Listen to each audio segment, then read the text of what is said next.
Ito na mga boss, ang ating Sniper 150 cylinder head. So CNC po to, Pitchbike brand. So check po natin yung laman. Unbox natin.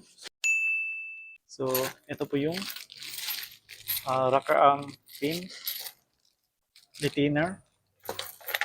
Meron siyang rocker arm. At ito yung head. Yan.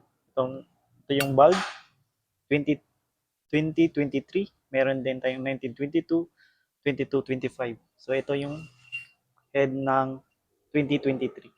So ito yung bulb natin mga boss. Yan, Pitchbike yan. So ito yung CNC natin. Yan. Napakaganda ng porting niya dito mga boss. Yung 8 holes at CNC yung porting. So available to our shop to mga boss. Sa mga interesado, message lang po.